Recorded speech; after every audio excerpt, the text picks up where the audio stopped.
You are a sales leader who is interested in not just building a good team, but an exceptional team. You want to make sure that they're leaving their competition in the dust. You are looking to assemble a team that is a powerhouse, that is crushing their sales quotas, that is exceeding their revenue targets, that is leaving the customer wowed at every turn. And if that's the case, you're in the right place. Hi, I am Heather Younger, and I am the author of The Art of Active Listening. And if you'd like to purchase that book, you can go below in the description and click the link to do so. In this video, we're going to talk about the do's and don'ts of putting together a high-performing sales team so that you can make sure that your team is meeting your sales targets and, again, crushing all of those revenue goals as well. The first thing you want to do is to set a clear vision and goals for your team. You want that to be their North Star, because nothing is more frustrating than going towards a goal, but you don't even know what the goal is and you don't know what the outcome is. When you set the clear vision and the goal, they allow them then to go along the way and do it on their own. That's what's going to uplift them. It is going to be a North Star and it's going to keep them jazzed. So make sure you do set a clear vision and goals.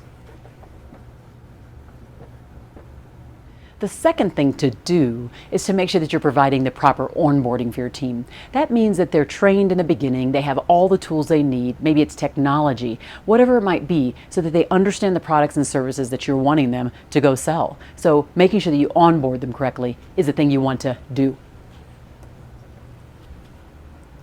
The third thing you want to do is to make sure that you are developing your team. This means ongoing training and development, coaching, workshops, and training to make sure that they're staying on top of what's new and fresh about the products and services they need to sell, and also the techniques and ways that they can persuade and maybe even convince people that they're looking to sell to. So making sure that you do develop them will be key.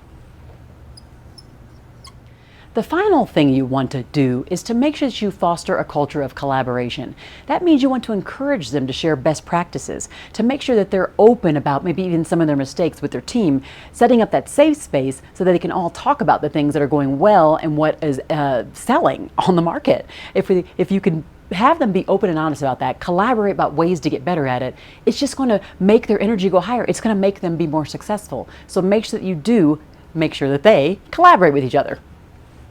Now we're going to move on to the don'ts.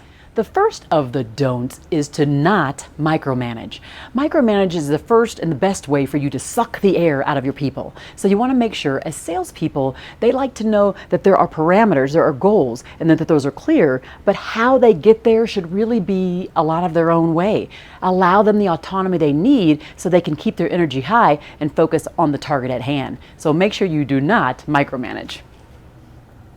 The second don't that we don't want to do is to miscommunicate. We need to make sure that communication is something that's happening all the time in team meetings, in one-on-ones with team members, in group meetings, because when we don't do that, people are not clear, and when people are not clear, you don't meet your sales goals. So you want to make sure that we don't miscommunicate. Active listening is a key skill to help you get there, making sure that you get to the truth so you know what's right, so that you can help them and they can help your customer or the prospects. Finally, you want to make sure that you don't ignore.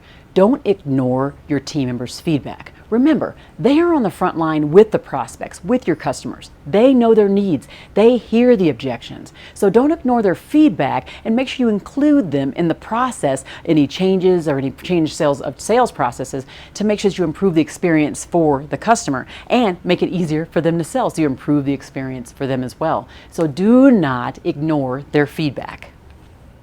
If you like this video, don't forget to give it a thumbs up and subscribe, because that way you can be a leader who leads by example and build a winning culture in the meantime.